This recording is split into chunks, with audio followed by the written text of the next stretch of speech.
Baik, saya di sini akan sedikit menjelaskan apa itu daur karbon. Jadi daur karbon itu merupakan suatu aliran karbon yang melewati semua bagian di dalam sistem planet bumi, baik berupa tumbuhan, hewan, dan manusia, dan prosesnya itu terjadi secara alami. Siklus karbon juga dapat dikatakan sebagai siklus biogeokimia dan terjadi pertukaran karbon antara biosfer, geosfer, dan hidrosfer hingga atmosfer bumi. Selain itu, siklus karbon juga merupakan suatu penyimpanan dan juga perpindahan unsur karbon yang terjadi antara udara atau atmosfer, makhluk hidup atau biosfer, tanah atau geosfer, serta hidrosfer atau air. Mungkin itu saja yang bisa saya sampaikan, kurang lebihnya saya mohon maaf. Assalamualaikum warahmatullahi wabarakatuh. Konsentrasi karbon dioksida atmosfer telah meningkat secara dramatis sejak revolusi industri, dari sekitar 280 ppm atau part per million pada masa praindustri menjadi 409 part per million di tahun 2019, terutama karena aktivitas manusia seperti pembakaran bahan bakar fosil dan perubahan penggunaan lahan. Lautan memainkan peran penting dalam mengurangi karbon dioksida atmosfer dengan menyerap seperempat karbon dioksida yang telah dirilis setiap tahun ke atmosfer. Proses ini membantu mengurangi dampak pemanasan global yang terkait dengan peningkatan emisi, tetapi harus dibayar dengan biaya pengasaman laut. Saya di sini akan menjelaskan tentang sifat karbon. Jadi, karbon memiliki beberapa jenis alotrop, dan yang paling terkenal adalah grafit, intan, dan amor. Pada sifat-sifat fisika karbon memiliki beberapa jenis. Hal tersebut tergantung kepada alotropnya. Sebagai contohnya, intan berwarna transparan, sedangkan grafit berwarna hitam dan kusam. Intan merupakan materi terkeras di dunia, sedangkan grafit cukup lunak untuk meninggalkan bekas pada kertas. Intan memiliki konduktivitas listrik yang sangat rendah, sedangkan grafit memiliki konduktor listrik yang sangat baik. Di bawah kondisi normal, intan memiliki konduktivitas termal yang tertinggi di antara materi-materi yang lainnya. Semua alotrop karbon berbentuk padat dalam kondisi normal. Tetapi grafit merupakan alotrop yang paling stabil di antara alotrop-alotrop yang lainnya. Hal tersebut adalah menurut Susilo tahun 1993. Selanjutnya saya akan menjelaskan mengenai peranan dari siklus karbon dan karbon itu sendiri. Jadi karbon itu merupakan unsur alam yang ada di bumi dan selalu melakukan siklus dari waktu ke waktu. Ketersediaan karbon dioksida di atmosfer itu sebanyak 0,03% yang bersumber dari respirasi manusia, respirasi hewan, erupsi vulkanik, pembakaran batu bara, dan asap pabrik. Untuk karbon sendiri itu dia memiliki peran penting dalam bidang biologi dan kimia. Molekul organik dari atom karbon itu dapat membentuk ikatan-ikatan kuat dari atom yang satu dengan atom yang lainnya. Ikatan dalam rantai karbon itu mengandung banyak energi. Jadi apabila rantai tersebut putus atau pecah, maka energinya akan dilepaskan begitu saja. Energi ini akan membuat molekul karbon ini berubah menjadi sumber bahan bakar untuk semua makhluk hidup. Nah, peran penting lain adalah dari siklus karbon. Siklus karbon ini memiliki peran dalam menjaga atau mempertahankan kestabilan suhu yang ada di muka bumi. Bisa kita bayangkan apabila siklus karbon terganggu dan akan mengakibatkan ketidakstabilan dari suhu. Itu dampaknya sangat besar untuk seluruh atau semua makhluk hidup yang ada di bumi. Jadi kita sebagai manusia itu harus menjaga kestabilan tersebut agar tidak terjadinya hal-hal yang tidak diinginkan gitu. Proses daur karbon.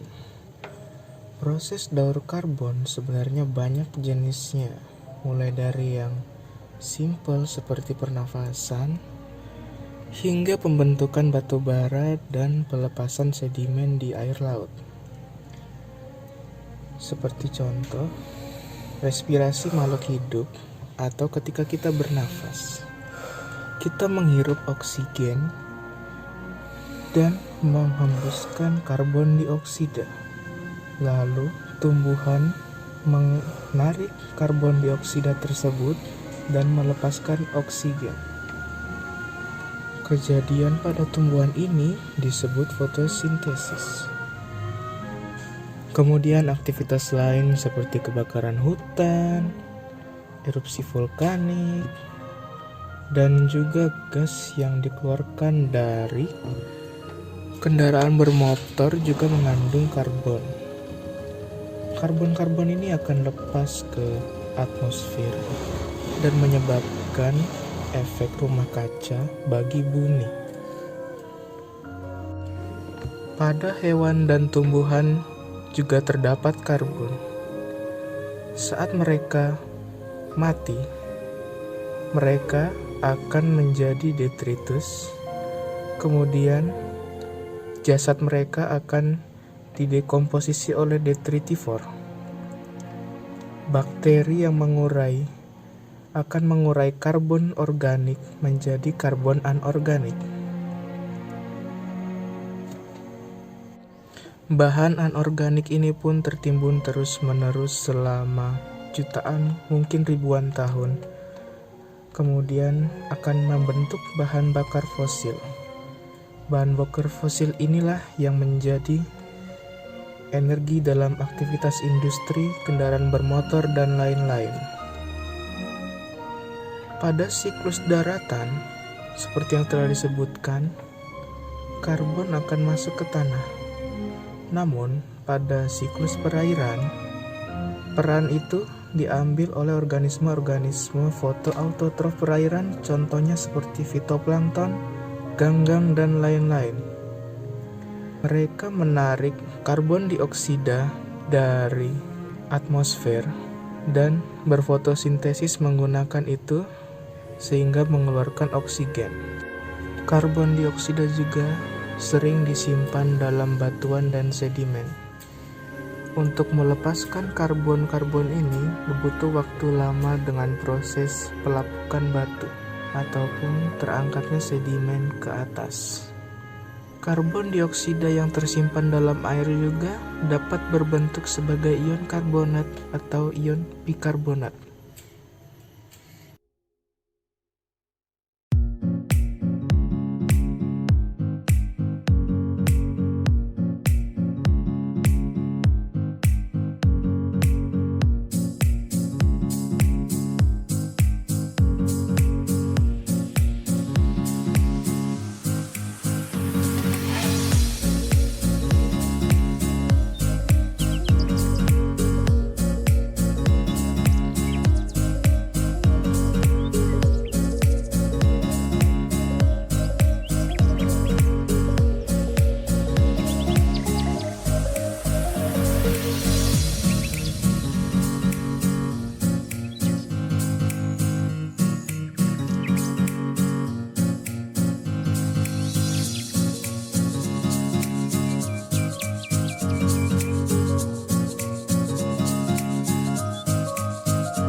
Saya akan menjelaskan tentang manfaat dari daur karbon. Sebelumnya, apa itu karbon dioksida? Karbon dioksida merupakan komponen penting di udara yang dapat berpengaruh terhadap radiasi pemanasan global dan memberikan pasokan karbon anorganik.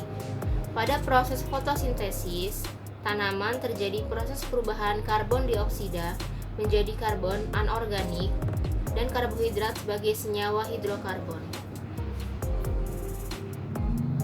Karbon juga disebut senyawa organik dalam tanaman yang berasal dari radiasi matahari, sehingga energi akan tersimpan pada tanaman dan disebut sebagai energi biokimia.